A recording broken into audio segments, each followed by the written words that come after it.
책을 구하기가 참 어려웠던 시절에 그래도 주로 읽었던 책이 있다면 위인전에 대한 책이었습니다. 김유신 장군, 을지 문덕 장군, 또 이순신 장군, 주로 위기에서 나라를 구했던 영웅들의 이야기였습니다. 성경에도 보면 사람, 인물에 대한 이야기가 많이 나옵니다. 그러나 성경에 나오는 인물 이야기와 세상에서 말하는 위인전 이야기와는 굉장히 차이가 있습니다. 세상의 위인전이든 자서전이든 개인을 드러내는 평전이든 어떤 책이라도 사람, 그 한 인물이 주인공입니다. 성경에는 여러 사람들이 나오지만 모든 사람을 통해서 한 가지 알려주려고 하는 것은 하나님이 누구신가, 우리를 구원하시는 예수님이 누구신가, 하나님을 드러내는 것이 성경의 목적입니다. 하나님께서는 이 목적을 위해서 여러 사람들을 사용을 하십니다. 하나님 앞에 부름받은 사람, 가장 중요한 시기에 하나님이 사람을 택하시고 그 사람들을 통해서 하나님의 구원 역사를 이루어 가십니다. 오늘 느헤미야 시대도 마찬가지입니다. 무너진 성벽, 무너진 이스라엘 백성들의 영성, 이 역사의 한복판에 하나님께서는 그들을 다시 불러 일으켜 세울 인물을 찾고 계셨고, 하나님은 느헤미야를 부르셨습니다. 오늘날 많은 사람은 이 코로나 상황이 지나가고 나면 아마 뉴 노멀 시대가 오지 않을까 이야기를 하고 있습니다. 지금과는 굉장히 다른 인생이 펼쳐진다라는 말이죠. 뉴 노멀 시대에는 하나님께서 행하시는 뉴 플랜이 우리를 기다리고 있을 겁니다. 하나님의 뉴 플랜에는 하나님께서 사용하실 새로운 인물, 새로운 사람을 기다리고 계십니다. 애굽의 7년 흉년에서 민족을 구원하고 세상을 구제했던 요셉 같은 사람, 모든 이스라엘 백성들이 하나님을 버리고 범죄했을 때 바알 400명과 겨루어서 하나님의 이름으로 거룩하게 하나님의 영광을 구했던 엘리야 같은 사람, 오늘 무너졌던 이스라엘의 영적 불의 도화선을 지핀 느헤미야 같은 사람, 하나님께서 이 뉴 노멀 시대, 뉴 플랜 시대에 찾고 계시는 사람입니다. 저는 우리 교회가, 우리 성도님들, 우리 사랑하는 젊은이들, 다음 세대가 하나님이 찾으시는 이때 모두가 꼭 맞도록 쓰임받는 이런 성도님들과 자녀들, 교회가 되기를 축복합니다. 오늘 우리가 읽었던 느헤미야 시대, 느헤미야는 페르시아의 아닥사스다 왕 시대 인물입니다. 당시의 역사적인 상황을 잠시 한번 보면서 여러분들에게 설명을 좀 해드리려고 합니다. 유다 민족의 멸망 그리고 포로 귀환의 역사를 잠시 살펴보면 바벨론 느부갓네살 왕이 유다를 멸망시킵니다. BC 586년에 일어난 일이죠. 이때 이스라엘 백성들이 포로로 잡혀가기를 시작합니다. 고레스 왕이 나타납니다. 바벨론 시대가 끝이 나고 페르시아가 바벨론을 이기고 승리를 합니다. 성경에는 페르시아를 바사 제국이라고 부릅니다. 이 바사 제국에 고레스라는 왕이 나오죠. 이 왕이 이스라엘 백성들을 이제는 포로 생활 끝내고 돌려 보내줍니다. 포로 생활 끝내고 돌아가는 이스라엘 백성들, 그때 인도했던 사람의 이름이 스룹바벨이라는 인물입니다. 이 사람이 49,897명 1차 포로 교환에 약 5만 명의 이스라엘 백성들을 데리고 그 페르시아 땅, 옛날 바빌론 땅에서 예루살렘으로 돌아옵니다. 돌아와서 이들이 한 일은 무너졌던 솔로몬 성전을 재건하는 일이었습니다. 그래서 스룹바벨 시대 때 성전이 재건되어서 이걸 우리가 부르기를 스룹바벨 성전이라고 부르기도 합니다. 다리오 왕이 지나가고 아수에로 왕, 여러분 이름 기억나시죠? 에스더 왕비를 삼았던 왕입니다. 아수에라가 지나가고 난 다음에 왕이 아닥사스다 왕인데, 이 아닥사스다 왕 때는 이스라엘 백성들을 2차로 돌려보냅니다. 이때 인도했던 지도자가 에스라라는 학사였습니다. 말씀에 능한 사람이었죠. 이때 돌아온 사람은 1754명 정도가 돌아갔습니다. 나라가 멸망하고 난 다음에 지금 느헤미야 시대까지 시간을 살펴보면 거의 140년 정도 시간이 흘렀습니다. 우리 미국 이민 생활을 보게 되면 아마도 이민 4세 정도 되는 사람이었겠죠. 이때 느헤미야는 다시금 42,360명을 데리고 3차로 귀환을 하게 되는데, 오늘 우리가 읽고 있는 이 본문의 말씀 느헤미야 사건은 바로 이 사건을 두고 기록된 말씀입니다.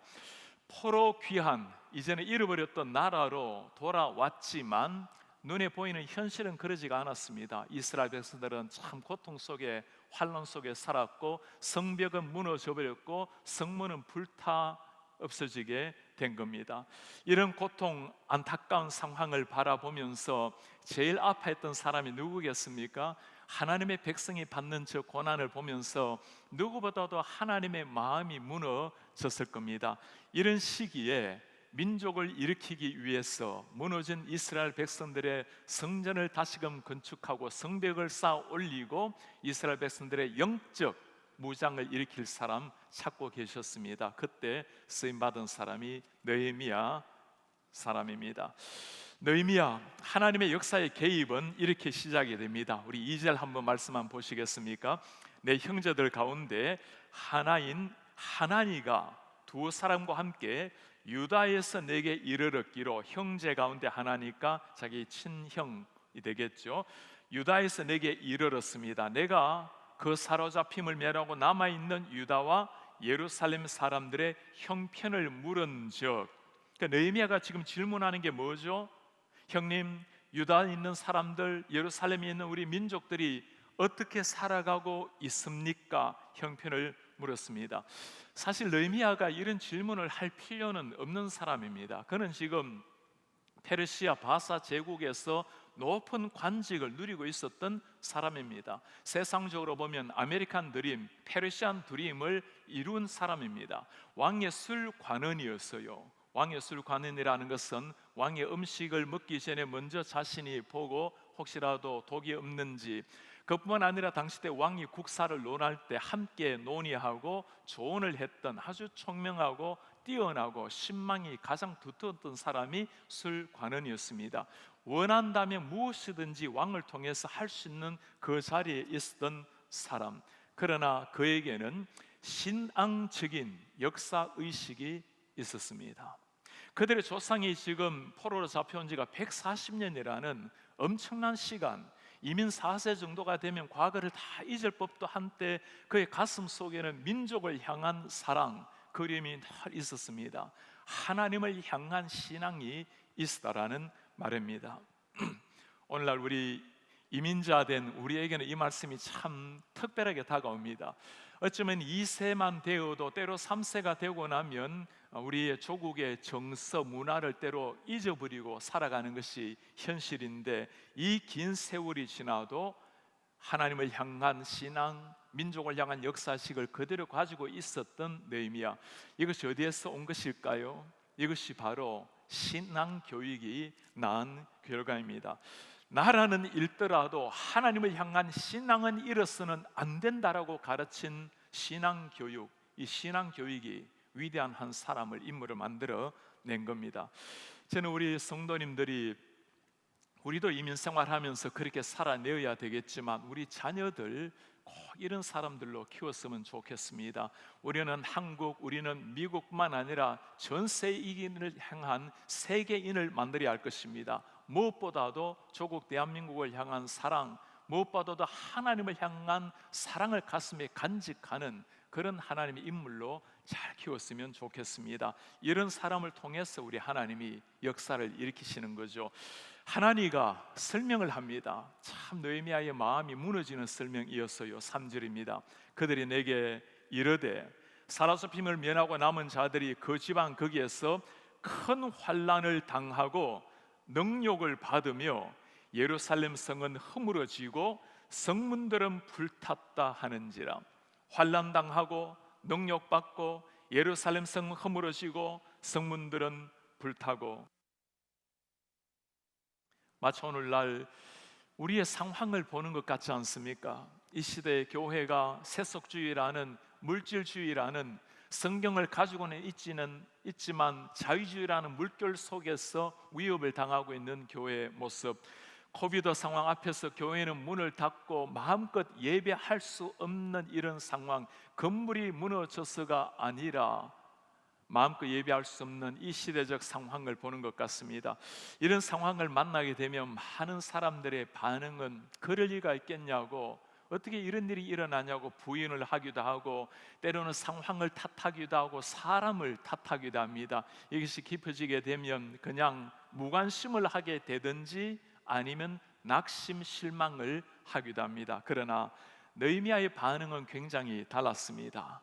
내가 이 말을 듣고 앉아서 울고 수일 동안 슬퍼하며 하늘의 하나님 앞에 금식하며 기도하여, 울고 수일 동안 슬퍼하고 하늘의 하나님 앞에 금식하고 기도하고, 그냥 평범한 기도가 아니었습니다. 금식하며 기도했던 느헤미야, 평소 그의 마음이 늘 조국 이스라엘 예루살렘에 있었다는 거죠. 그의 영혼이 하나님 앞에 서 있다는 것을 보여주는 겁니다. 조상들이 포로로 잡혀온 지가 벌써 140년이 흘렀습니다.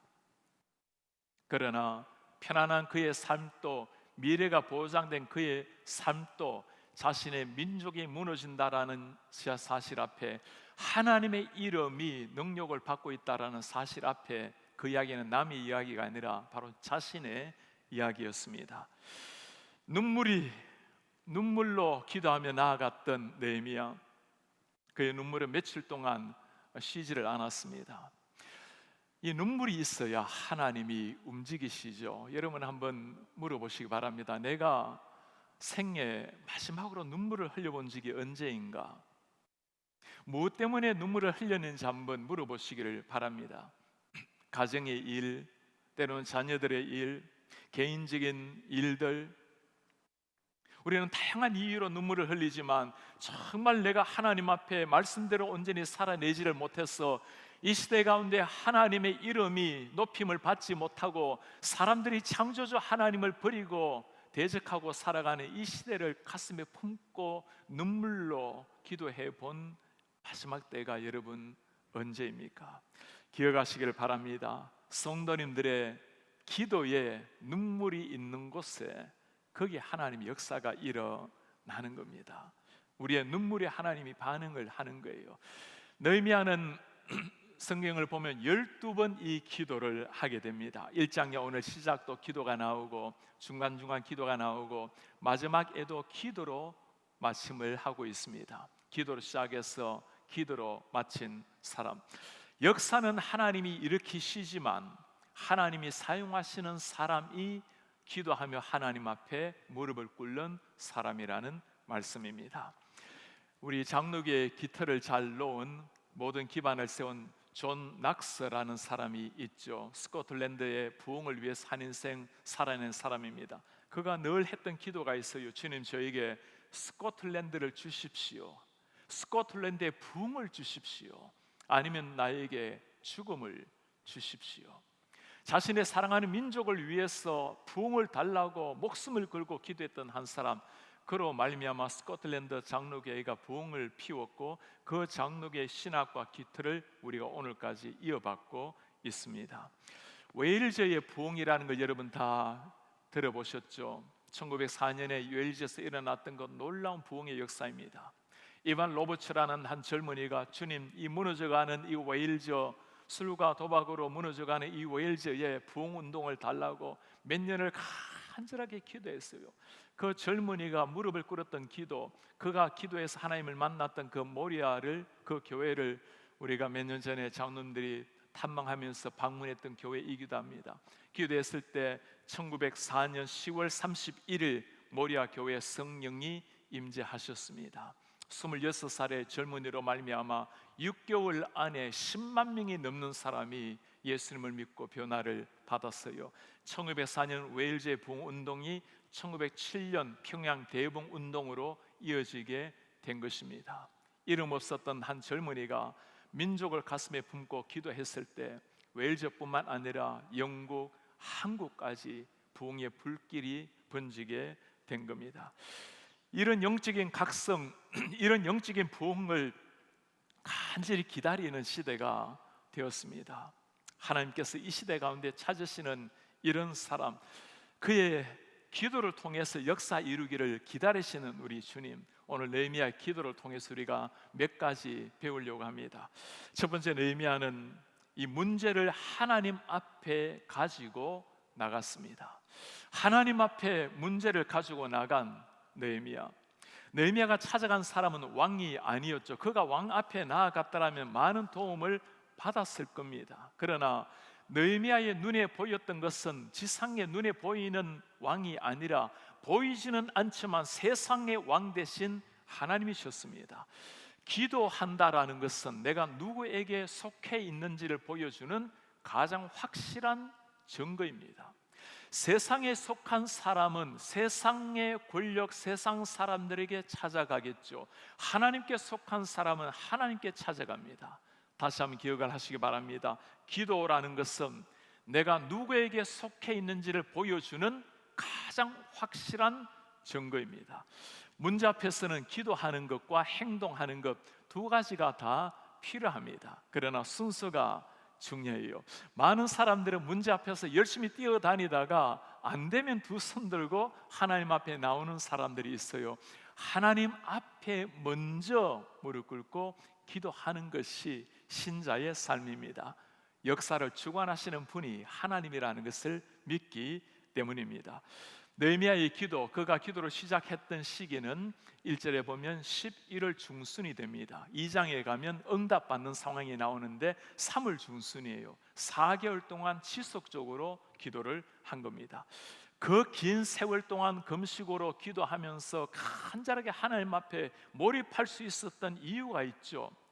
문제 해결, 민족을 일으킬 수 있는 사람은 한 나라의 왕, 세계를 제패했던 페르시아의 왕이 아니라 하나님이라는 것을 알았기 때문입니다. 문제는 늘 있기 마련이죠. 우리 생에 문제가 없는 날이 어디 있겠습니까? 문제가 없는 교회, 문제가 없는 교회 역사 또한 어디에 있었겠습니까? 그러나 하나님 앞에 먼저 찾아가는 사람, 우리 하나님께서 이런 사람의 기도를 어찌 실망시키겠습니까? 두 번째, 느헤미야는 전능하신 하나님을 먼저 선포를 합니다. 5절 한번 볼까요? 하늘의 하나님 여호와, 크고 두려우신 하나님이여, 주를 사랑하고 주의 계명을 지키는 자에게 언약을 지키며 긍휼을 베푸시는 주여 간구하나이다. 하나님, 크고 두려우신 하나님, 언약을 지키시는 하나님, 긍휼을 베푸시는 하나님. 느헤미야의 기도에 보면 특이한 게 하나가 있죠. 기도의 내용을 먼저 열거하는 것이 아니고 하나님 대상을 먼저 고백한다라는 사실입니다. 기도라는 것은 내용도 중요하지만 누구에게 기도하는가, 대상이 중요한 겁니다. 하늘의 하나님을 향한 확실한 신앙 고백으로 그의 기도가 시작이 됩니다. 하나님을 아는 사람이 기도할 수 있다라는 거죠. 크고 놀라우신 하나님, 우리를 구원하신 구원자 하나님, 사랑과 긍휼이 풍성하신 하나님, 그리고 기도를 들으시는 하나님. 이 하나님을 모르면 우리의 대부분의 기도는 내 삶, 내 가정, 내 자녀들에 다 국한이 돼요. 기도의 수준을 높이려면 하나님에 대한 지식, 하나님에 대한 사랑의 수준을 높일 때 기도에 대한 수준도 높아 가는 겁니다. 기도라는 것은 내가 원하는 것을 요구하는 계산서가 아니죠. 하나님을 하나님 되게 하는 것, 하나님을 향한 신앙 고백, 하나님과의 교제의 시간입니다. 주님 가르치신 기도가 이것을 잘 보여주고 있죠. 하나님을 영화롭게 하고 우리의 필요한 것을 간구할 때 역사하시는 우리 하나님이십니다. 세 번째, 그의 기도에는 느헤미야는 회개함으로 기도를 시작을 합니다. 회개함으로 드리는 기도. 느헤미야는 이스라엘 민족, 자신의 민족이 왜 멸망했는지를 잘 알고 있습니다. 필요한 것을 구하기 전에 먼저 하나님 앞에서 우리 민족이 현재 어떤 모습이었는지 솔직하게 죄를 고백하며 나아가는 무릎 꿇는 느헤미야. 6, 7절에 한번 보시겠습니까? 이제 종이 주의 종들인 이스라엘 자손을 위하여 주야로 기도하오며 우리 이스라엘 자손이 주께 범죄한 자들을 자복하오니 주는 귀를 기울이시며 눈을 여시사 종의 기도를 들으시옵소서.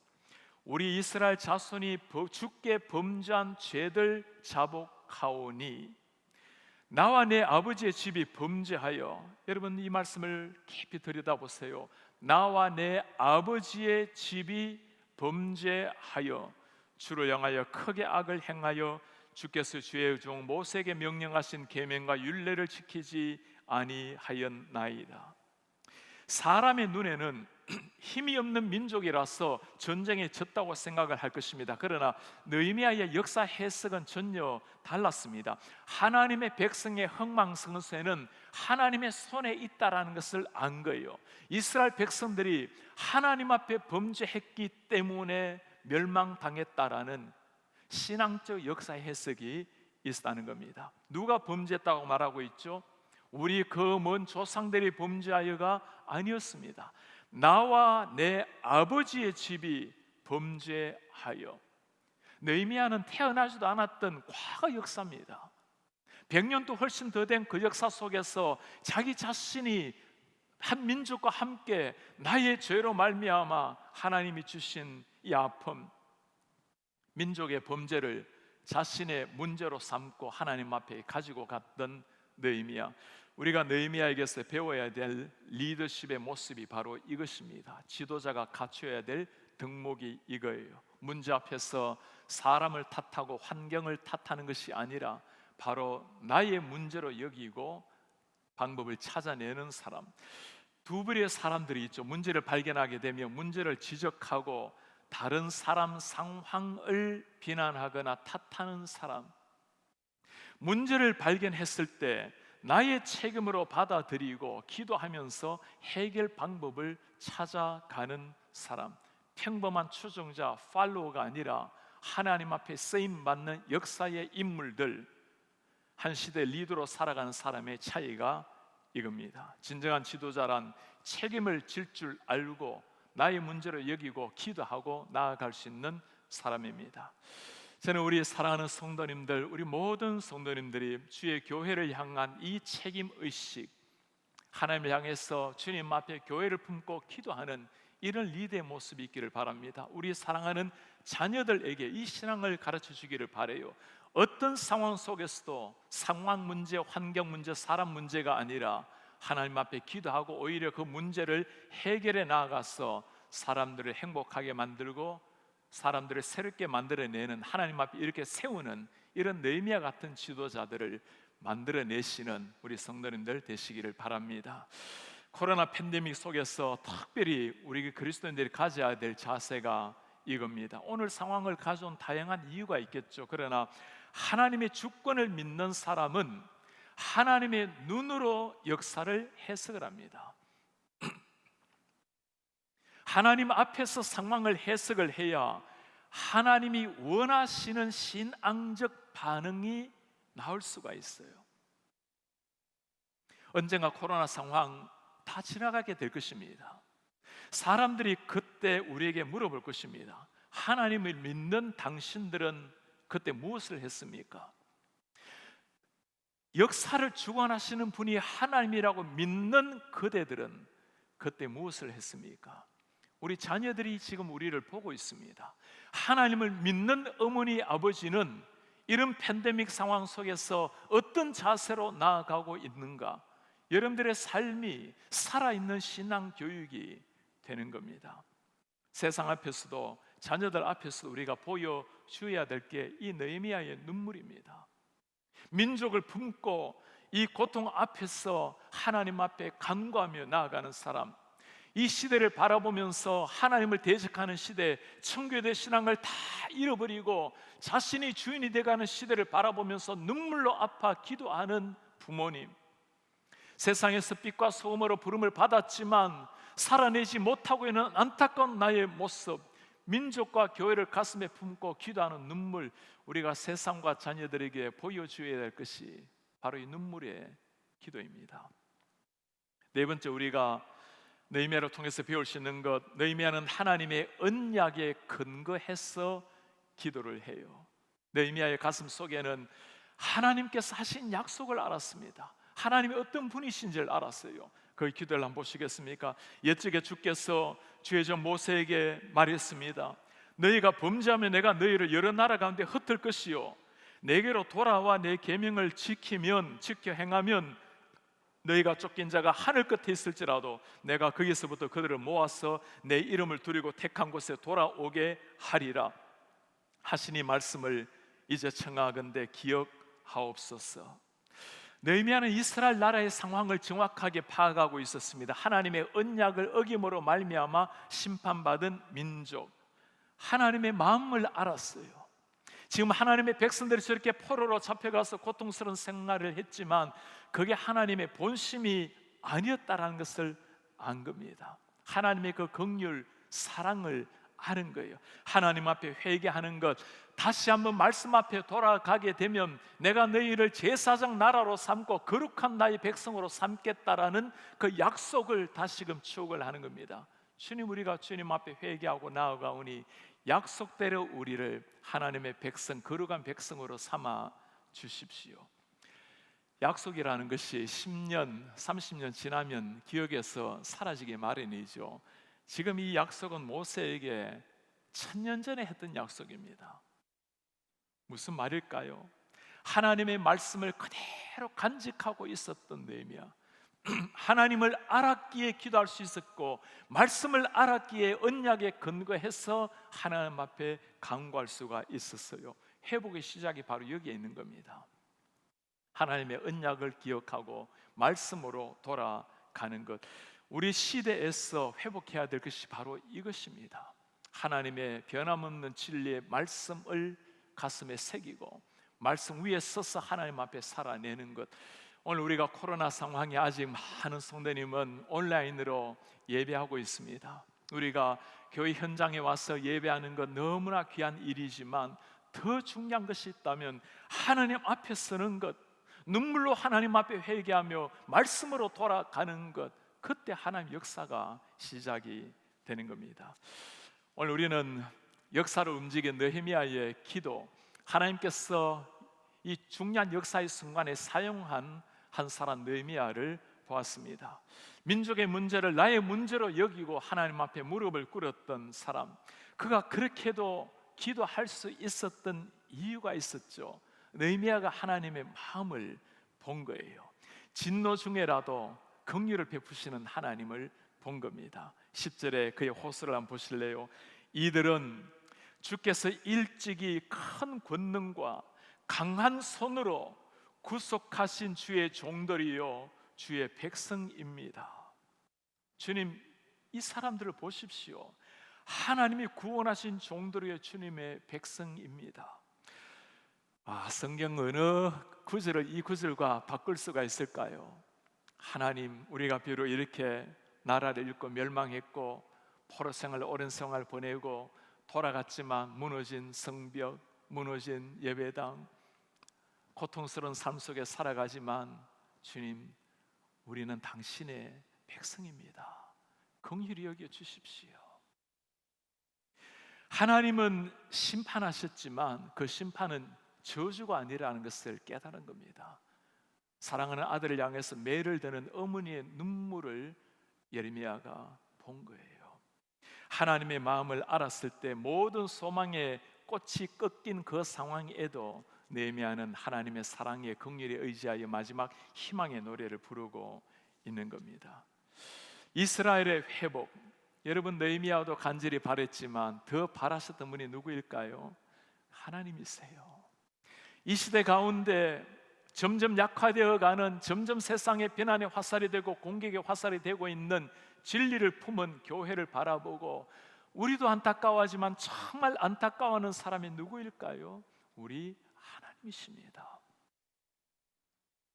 그 하나님의 가슴을 품고 기도할 때 그때 하나님께서는 놀라운 회복의 역사를 우리 시대 가운데도 이룰 줄 믿습니다. 오늘 우리는 고통받는 민족, 무너진 성벽, 불타버린 성문을 앞에 놓고 가슴을 치면서 민족을 향해 눈물로 금식하며 기도했던 느헤미야의 기도를 보았습니다. 그럴 필요가 없는 사람이었습니다. 한 세상 페르시안 드림을 이루었고 아주 잊혀져간 옛날의 조국들, 그냥 그렇게 살면서 하나님 섬기면서 살 수 있었던 사람이에요. 그러나 그는 그의 부귀와 영화, 안락 모든 것을 다 내려놓고 고통받는 백성들 틈으로 들어가서 민족을 일으켜 세웠습니다. 이 말씀 가만히 읽어보면 여러분 누가 떠오르십니까?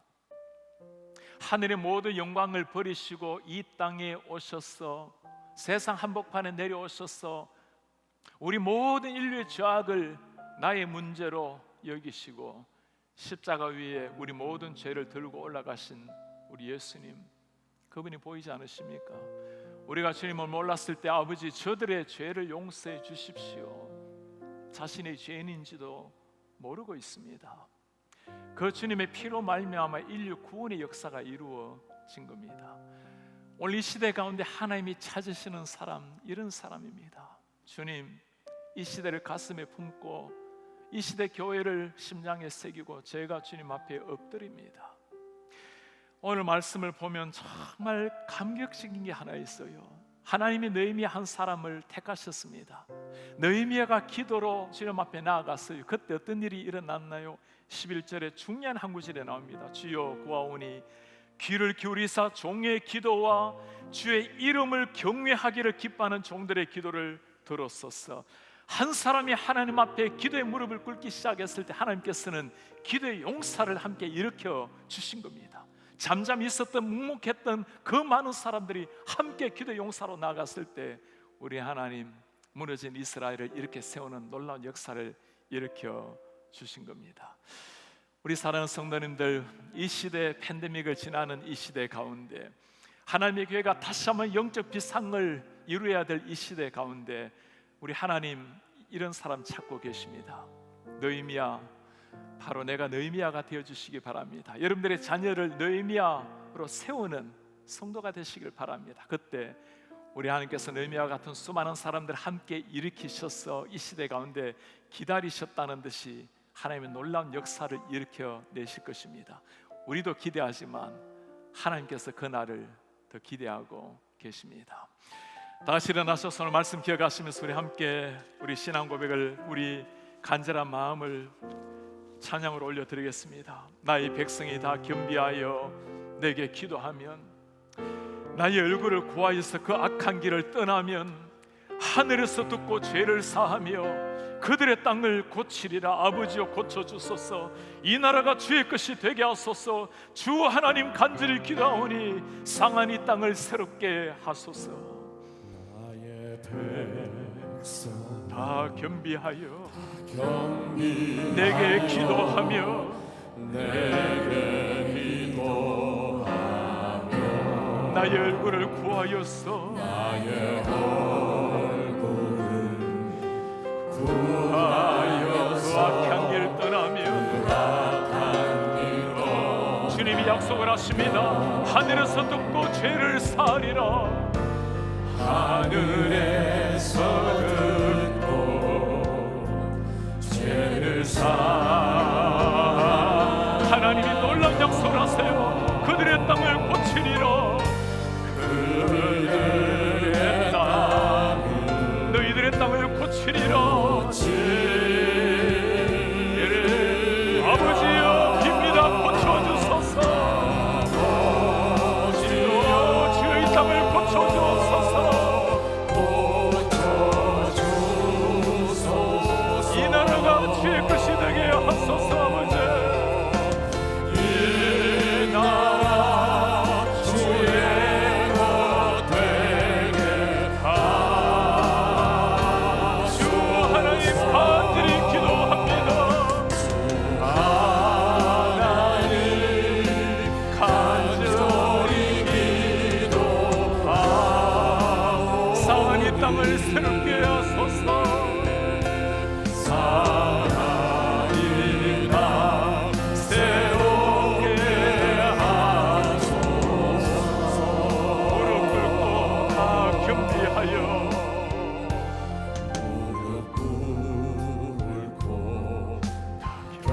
주께 기도하리. 우리 기도하며 고백합니다. 주의 얼굴을 구하여서 그 악한 길을 떠나리. 구하여서 그 악한 약속합니다. 주님의 자비로 죄를 사하며 주님의 자비로 죄를 사하며 주님의 자비로 임하소서. 주님의 자비로 주여 긍휼을 베푸시고 자비를 베풀어 주소서. 아버지여 고쳐 주소서.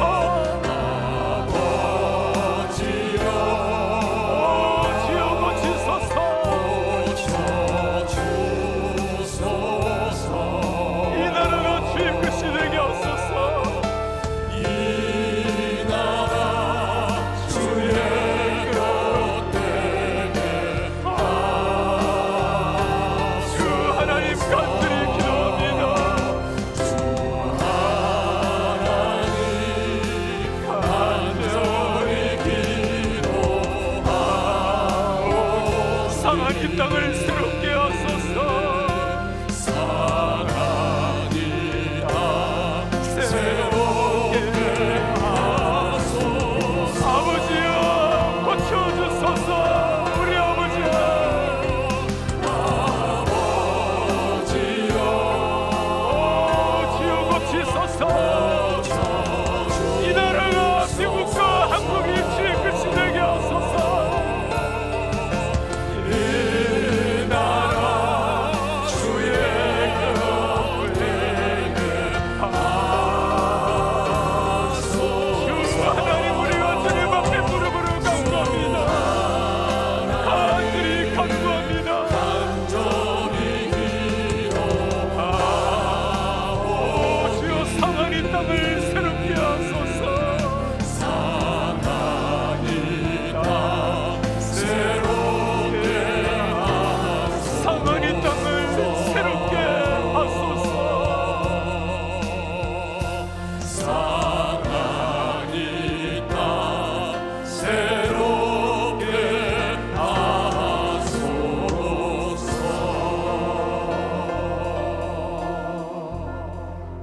오늘 민족의 위기 앞에서 하나님의 구원 역사에 부름을 받은 한 사람 느헤미야를 보았습니다. 하나님의 놀라운 역사, 하나님의 구원의 역사이지만 하나님께서는 한 사람을 택하시고 그를 통해서 역사를 이루셨습니다.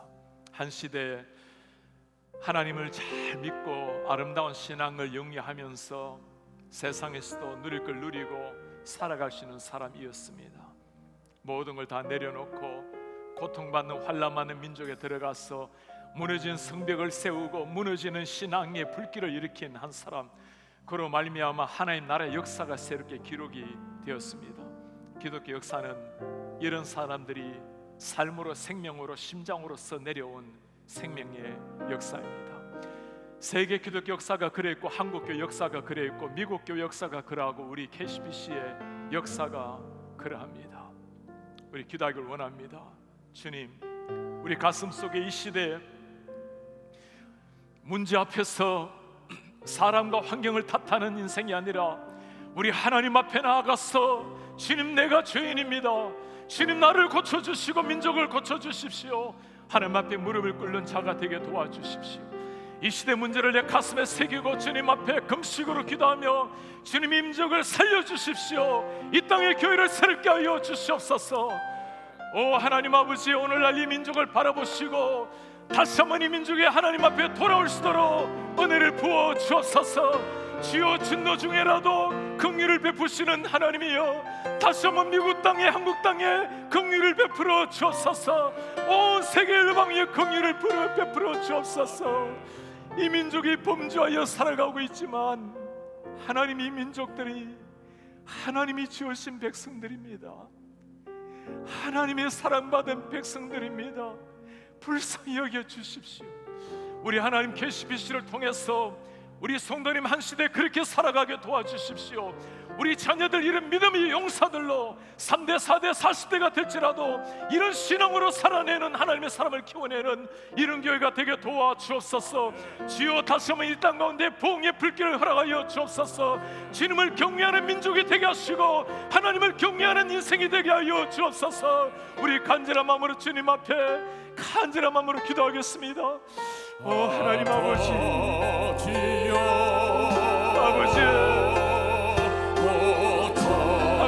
우리가 하나님 앞에 간구합니다. 하나님 이 민족을 불쌍히 보시고 이 민족을 긍휼히 여겨주십시오. 하나님 아버지, 역사 앞에서 신앙의 역사심을 가지고 자신의 개인의 삶을 내려놓고 하나님의 나라를 위해서 민족을 위해서 자신을 건진 한 사람을 보았습니다. 우리 하나님 우리의 가슴 속에 이 은혜를 심어주십시오. 이 믿음을 심어주십시오. 하나님 아버지, 우리 한 사람 한 사람이 무너져가는 시대 가운데 이 민족을 가슴에 품고 기다리는 우리 되게 하시고 우리 하나님 앞에 목사 나가서 우리 하나님 앞에 간구하는 이 민족들 수로 이 백성들 수로 도와주십시오. 우리 하나님 아버지, 이 시대를 바라보고 눈물을 흘리는 자가 필요합니다. 계시는 시가 그렇게 도와주십시오. 이 민족을 불쌍히 보십시오. 한국을 불쌍히 여겨주십시오. 영국을 불쌍히 보시고 영국을 긍휼히 여겨주시옵소서. 우리 하나님 아버지, 이 시대를 불쌍히 여겨주십시오. 하나님의 백성들이 믿었습니다. 나라입니다. 우리 교회가 이런 사람을 세우게 도와주십시오. 우리가 그렇게 살아내게 하시고 그런 자녀들을 교원하게 하시고 그런 하나님의 사람들로 일어나서 영적 비성을 이룰 수 있도록 주님의 은혜를 도와여 주십시오. 그래 하나님의 마음을 순하게 하는 하나님의 백성들 수도 하나님 그 나를 허락하여 주시옵소서.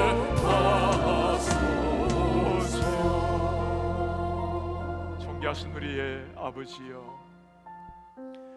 무너진 당신의 나라, 무너진 성문을 보면서 고통스러워했던 우리 하나님, 그 하나님의 마음을 알았기에 하나님의 심장이 있었기에 눈물을 흘리며 금식으로 기도했던 느헤미야, 우리 주님, 부디 비오니 한 시대 우리 인생 나 중심, 우리 가정, 우리 교회 중심으로 끝나는 인생이 아니라 사회와 지역과 조국과 민족, 세계 열방을 품고 아버지 앞에 무릎을 꿇는 인생이 되게 하옵소서.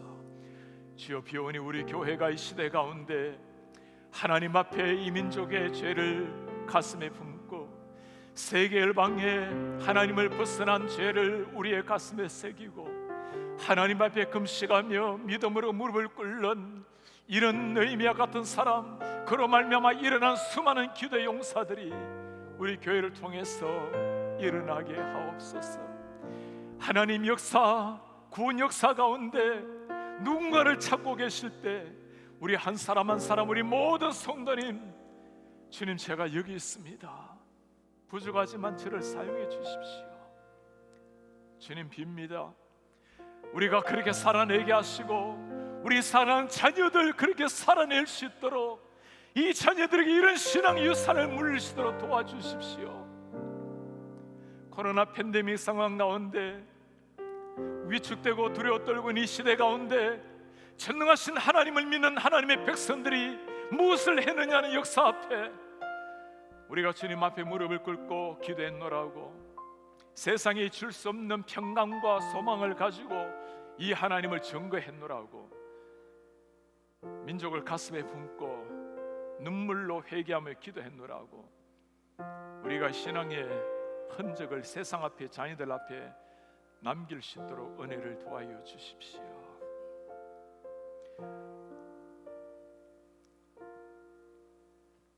주 예수 그리스도의 이름으로 기도합니다. 아멘.